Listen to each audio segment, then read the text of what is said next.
Who doesn't love an anti hero? There is something so wonderful about that archetype, the anti hero. Someone who doesn't want to be a good guy, they just want to exist and be left alone. They do not seek glory and fame.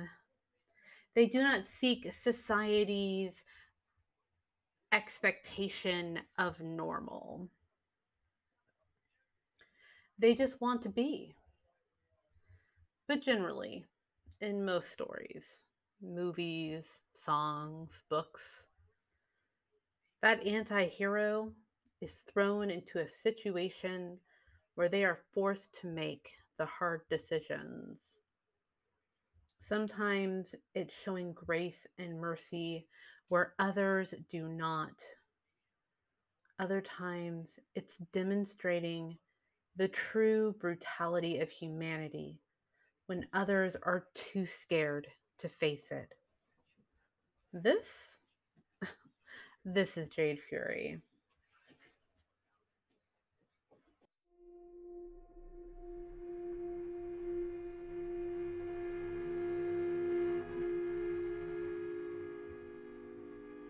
The apartment is a dirty and neglected slum. The entire living room is covered in layers of grime and depression. The only light is the yellow white of the streetlights. A loud crack breaks through the screaming sirens outside. A man gets thrown into the living room, landing on a rotted coffee table, breaking it. He is a large, muscled man, long hair and a goatee, tall.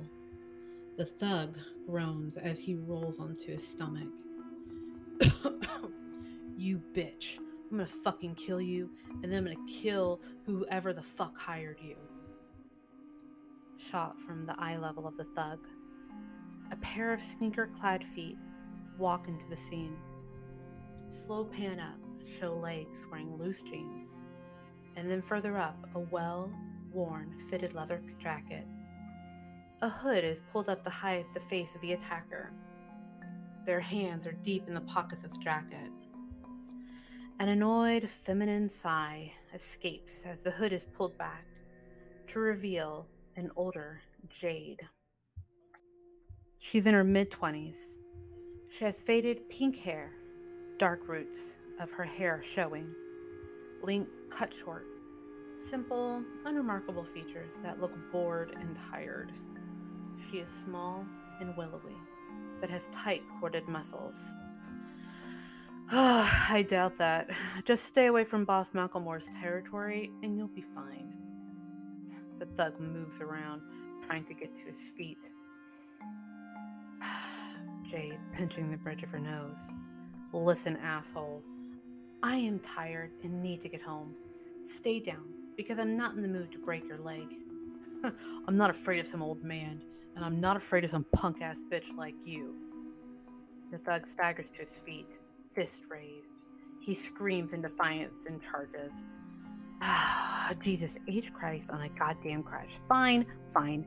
Don't say I didn't warn you. As Jade finishes her statement, the man is on her. She ducks under his massive paws, spinning around to get on his inside. Her elbow goes into his gut and he coughs more. Her other fist comes with an uppercut, causing the thug to stagger back. She catches him by one arm, swinging him around, and her foot connects with his lower leg and crack.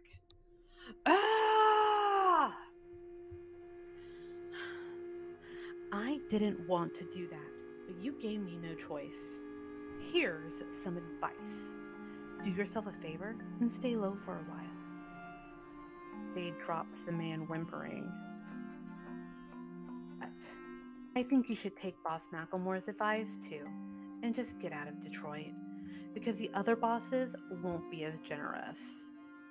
Jade pulls up the hood, leaving the thug a crumpled mess on the floor.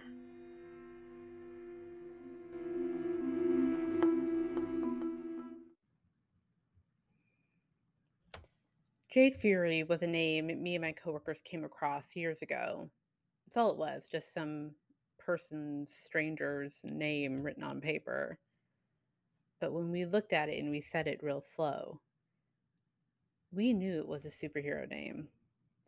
We threw around the idea of who this person was in the story, in this world.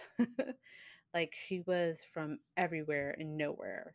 There wasn't anything that defined her or pinned her down as ethnically being this or that, or culturally for that matter.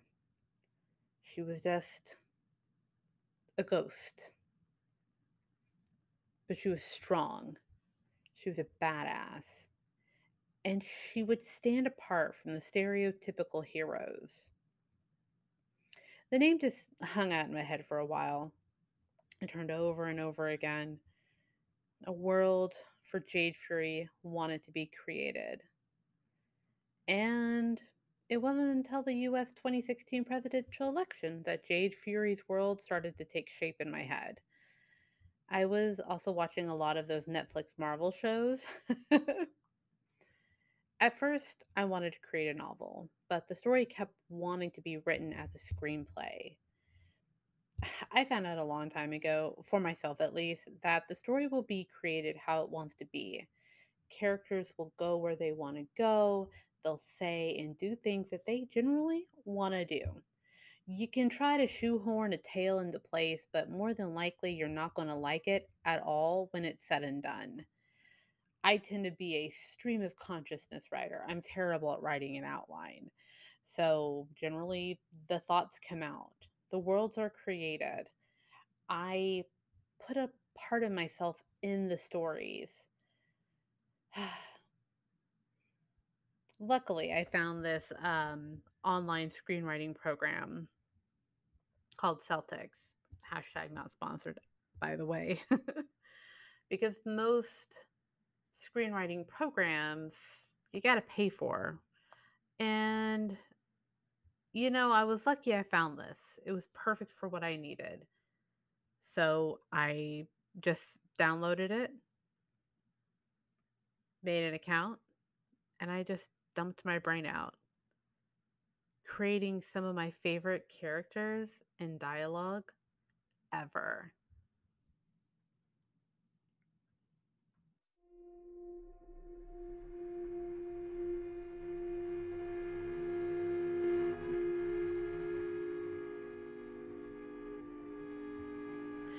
Good morning, Detroit. Another day that we are above ground and breathing. At the top of the hour, we have been requested by the city to put out this message in regard to the rumors of the rebels in our fine city.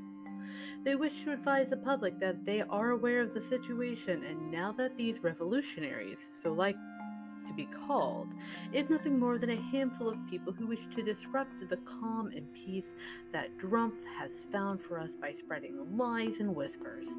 They ask for any information on these usurpers to be provided to the city. By doing so, you do not only ensure the continued success and growth of our fine city, but also your continued protection and safety. Now, let's move on to the weather.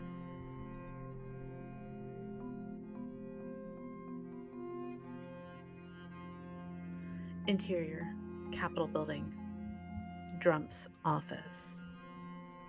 As the news report ends, in an exceptionally clean room filled with antiques and priceless pieces of art hanging in the room does not match the beautiful artifacts. Heavy dark wood and gold leaf overpower every item. At the other end, at a desk too large, stands a man, roughly 50 to 60 years old, watching the news report finish up. The man, Arnold Drumpf. A man too big and too rich, smiles pleasantly. The door clicks open off screen, but he does not turn towards it.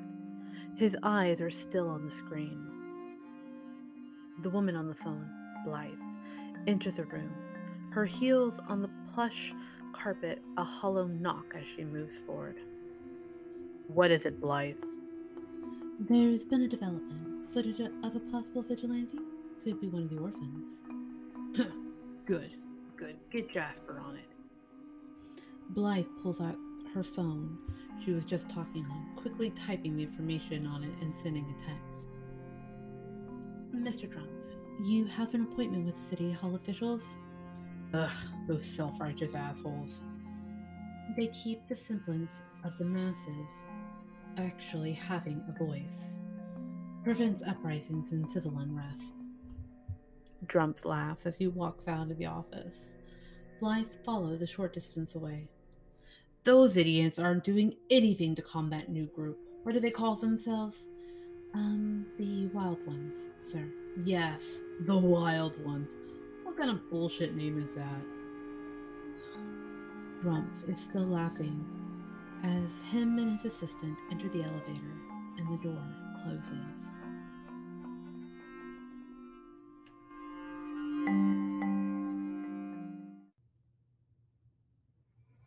I tend to use a lot of place filler names. Just something to be there until I can think of something better. When I was writing this story, there was that news article that came out, or some information had come out, where former President Trump's had a distant, like a family member, ancestor coming to the U.S., changing their name from Drumpf to Trump. And Drumpf just kind of stuck with me.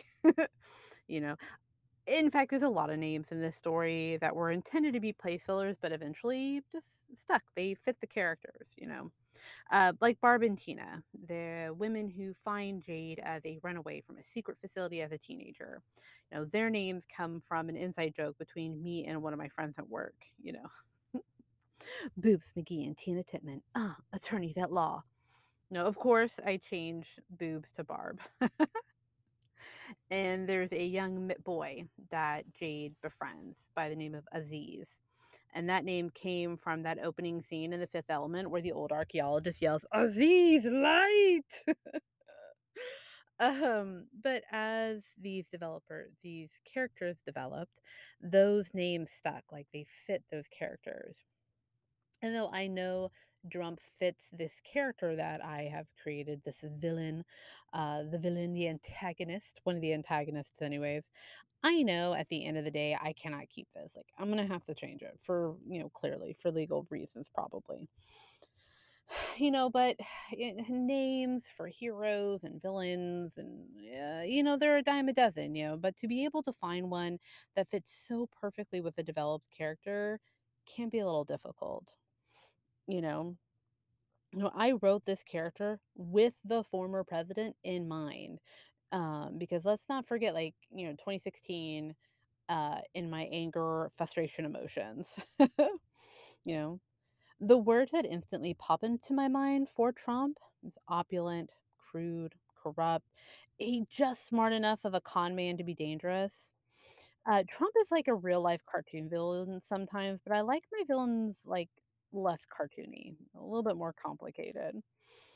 I wanted Trump to be smarter, or at least just smart enough to be that manipulative con man, but not so smart that he cannot see outside of his own selfish and destructive desires.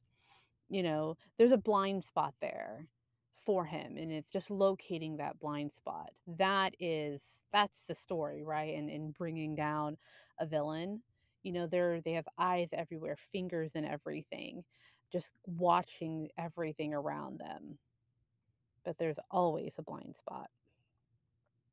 He only got a couple scenes in what I had written for Jade Fury, and I wanted to explore, and I do still want that to explore how the big bad falls. Like, what's his downfall going to be?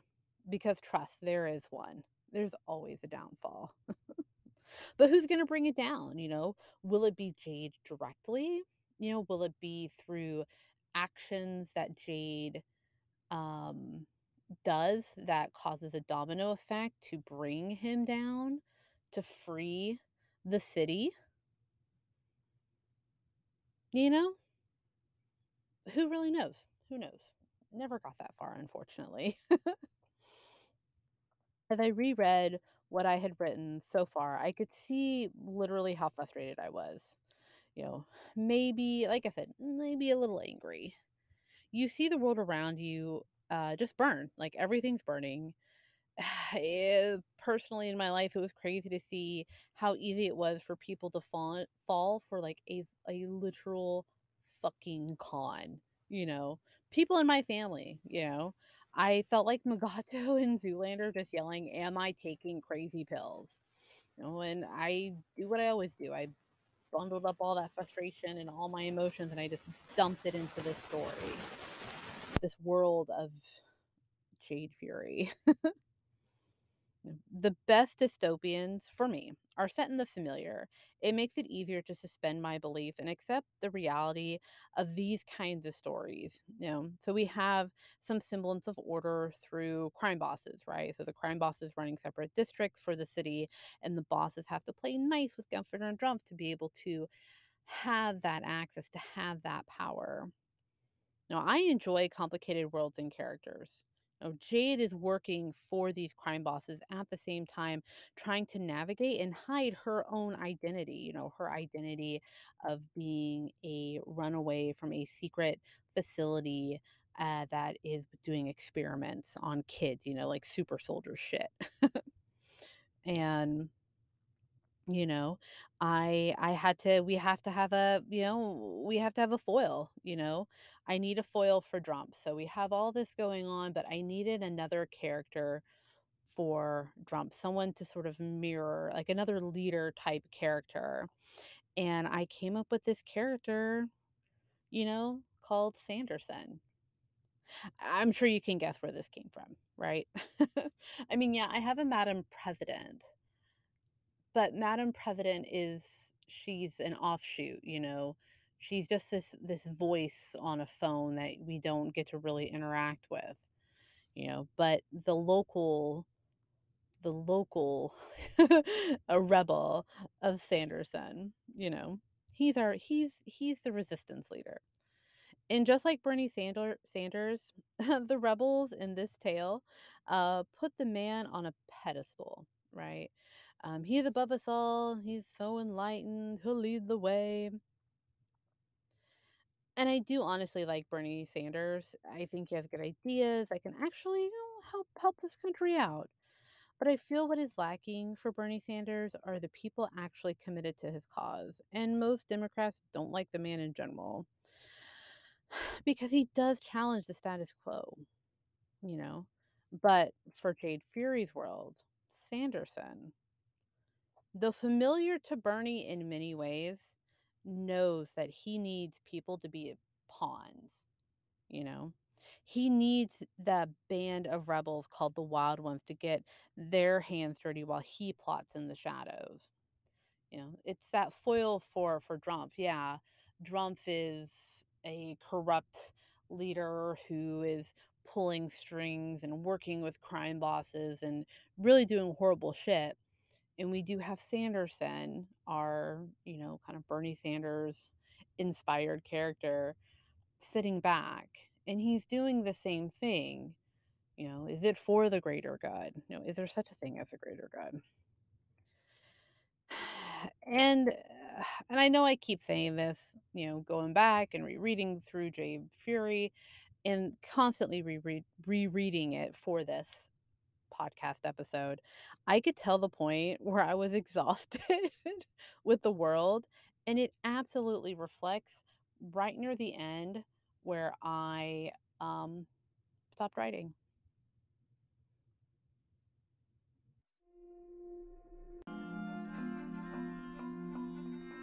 Jax leads Jade away from a dance floor to the stairwell.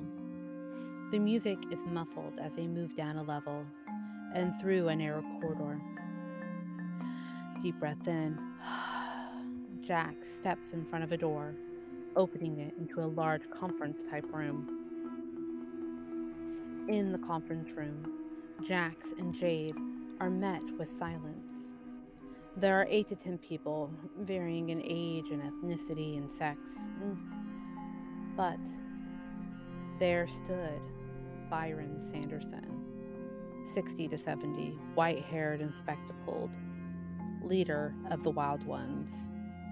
He stands tall and straight. His weathered face is deep with exhaustion and wrinkles. Jax! You bring a guest. Jax walks into the room. Jade follows, inspecting her surroundings. What is she doing here? Macklemore's thug. Sanderson, you may not know this, but this woman is... I know who she is. I asked Jax to bring her here if she agreed to meet. 10 minutes. Starting now. I have places to be. Kneecaps to break, people to intimidate. I'm just making a living. Jax moves forward to be next to Sanderson. I am sorry for interrupting, but while I was out, I ran into her. I know you wanted to have a meeting with her, so I asked her to come. Sanderson looks at the bruise forming on Jack's jaw and the blood-streaked face and clothes on Jade. Love a spat. I'm out of here. Wait! Sanderson starts laughing, moving towards Jade. Now, come on. I was teasing. Obviously, you are not one for teasing. My time is money. Is it now? Yes. Sanderson nods as he paces around Jade. I want to thank you for the money you've contributed for our cause. What are you talking about? Did you think you were paying Jax for the information he was giving you about the orphanage? No. It was the room full of people before you who was able to obtain the information you requested, and the money you thought was going into Jack's pocket was actually going to us. Jade looks from Jax to Sanderson and back. Jax drops his eyes. Jax here is a huge help for us in the recruiting. The flowers and the abandoned mansions, that was all him. And it was brilliant. But he knew about you from being on Macklemore's turf. You started looking for particular information. Jax thought you might be an asset to what we're trying to achieve. And you know what? He's so right. What are you trying to achieve? A total cleansing of our government. A reset to lay the way for a better future for our children. You want a soldier? Yes. I'm a thug. I'll settle for that. Why? Because you can be a symbol to rise up against the corruption and the filth that's choking this city, this state, this nation. Jade sighs and looks at her watch. Time's up. She turns to leave, but Sanderson stops her with his words. I know about the things you have done in Macklemore's block. The 2 men you beat to a pulp for trying to rape a woman in an apartment stairwell. The little boy in Thibodeau's bastard. There are so many more. People know who you are. Whispers travel further than a gunshot in the worst ghettos. Jade turns to face the crowd of rebels. She scoffs as she moves forward, taking a stance in front of Sanderson. But it's my choice. Macklemore's problem solver, that's my decision. This is a waste of time, Sanderson. Yes, it is.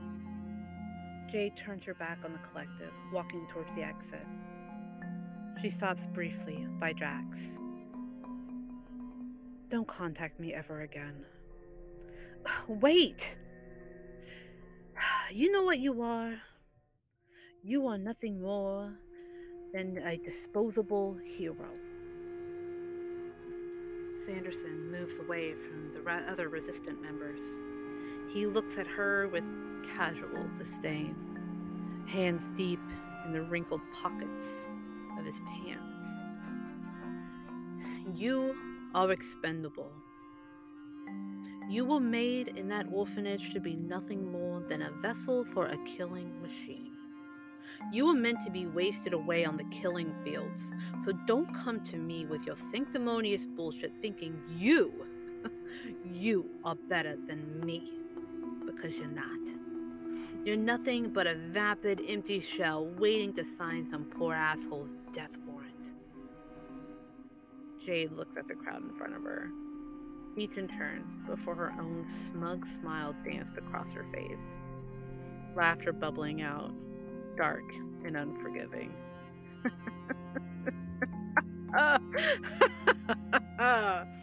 Ugh.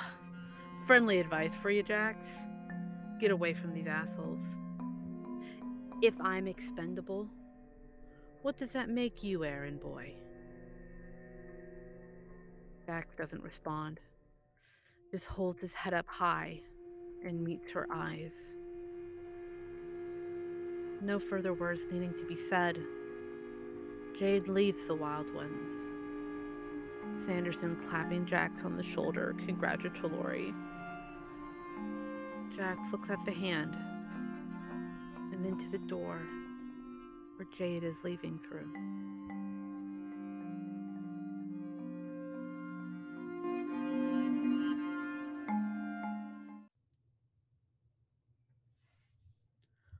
For the longest time, I wondered if I had just written myself into a corner.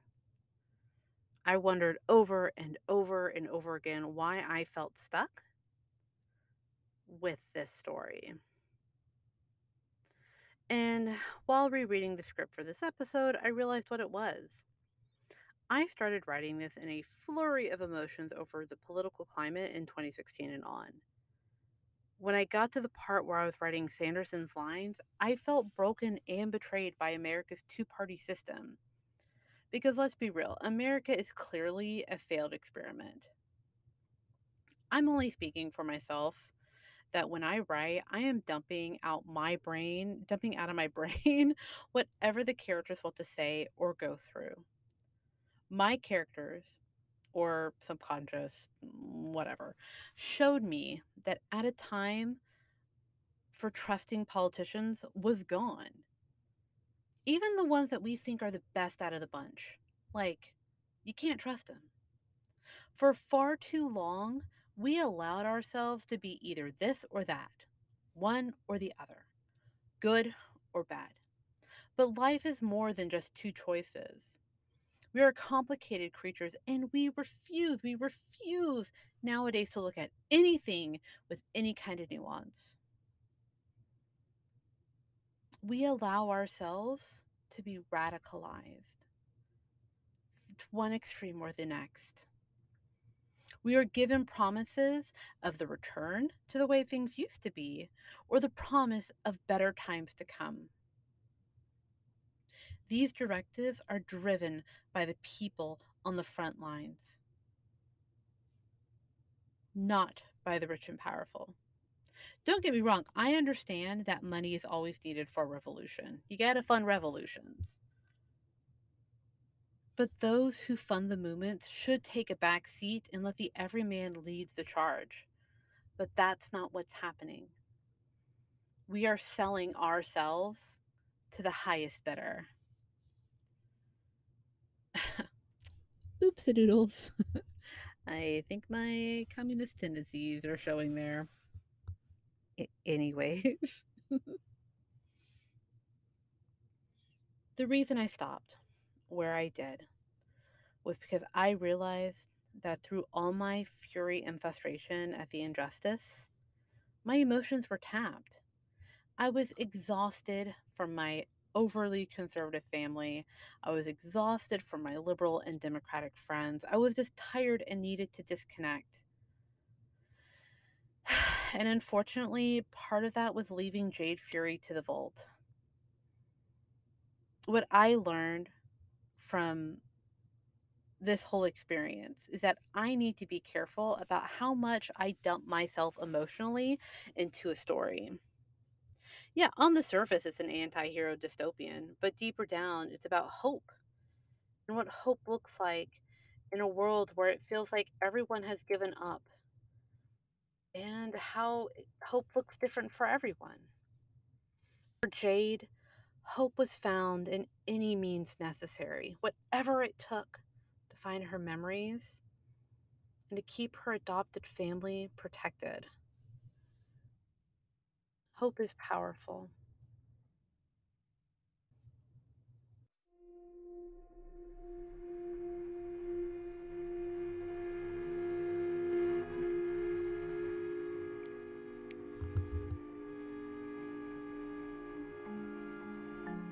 Interior, Tina and Barb's house.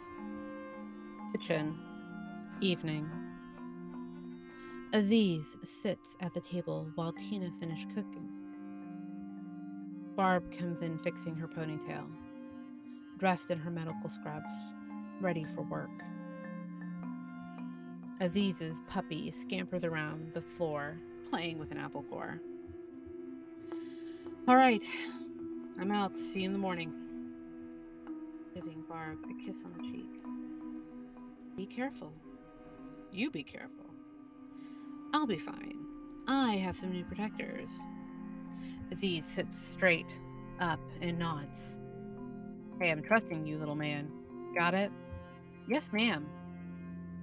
Barb leaves with a smile. Do you think Jade will be home tonight? Oh, Aziz. No, I don't think so, sweetie. Aziz looks down at his plate of half-eaten food and frowns. She works for Boss Macklemore. Unfortunately. Why? Because she thinks that being someone's weapon is her only purpose in life. Well, I mean, if you gotta work for one of the bosses. Macklemore is kinder than most. But he's still cruel. And he's still a criminal. Tina sits down at the table with her own plate of food. But Jade helps people too. I mean, she helped me. Yeah. Aziz is lost in thought as Tina continues. The thing with Jade, that she doesn't know who she is. She's a ghost. Like a ghost. She floats around, lost. Jade relies on us, and now you, to keep her connected to the world. Tina pats Aziz on the arm and smiles. Just know that once she lets you in, she'll protect you with everything she has. Aziz smiles and goes back to eating. Brief shot of the exterior of Tina and Barb's house. The kitchen window has gauzy curtains that shows the light, but only reveals the abstract shadows of those in the kitchen. Jade stands in the shadows of the alley looking at the house. She sighs with a small, sad smile before turning around to leave her adoptive family behind.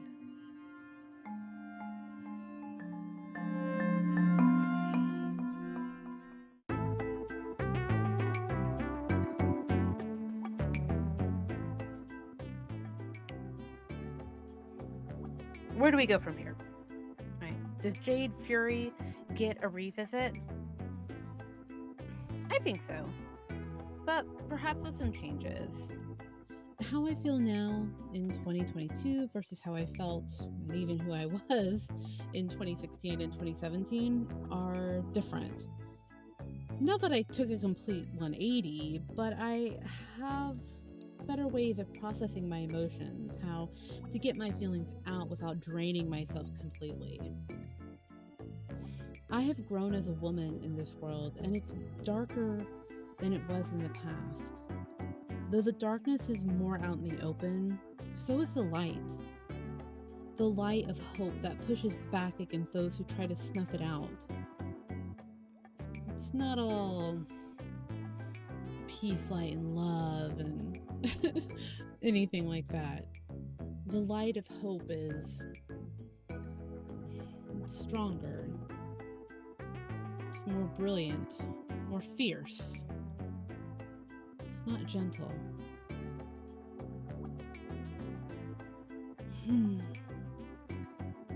What Jade has taught me was that hope is something to cling on to, and it's absolutely worth fighting for. thanks so much for listening and hanging out. Jade Fury is definitely a different experience for me. You know, most of the tales I craft, I tend to say, are made with love. But I can honestly say that this is the first story created with the ire and frustration that I had with the world. Like I said, one day I'll revisit it and hopefully, and maybe I'll finish it. But until then, if you wish to read what I have written, you can check it out the unfinished piece over on my Patreon or Ko-Fi, whichever you prefer. And also you can find me on the social media bullshit. Twitch, Instagram, Twitter, TikTok, and YouTube. Just search the Atomic Power Girl. I'll pop up. Well, I'm gonna leave you like I did the last episode. Or I think I left you like that last episode. I don't remember. If no one's told you this today, I am so goddamn proud of you. You showed up. And that's sometimes all you need to do, is just to show up. You are loved, you are valued. You are absolutely allowed to hold space. And if you're ever given an opportunity to be a pirate, always be a pirate. Live wild, live free, and be forever untamable. Until next time, which who knows when the fuck that'll be. I'll see you around the interwebs. Okay, I love you. Goodbye.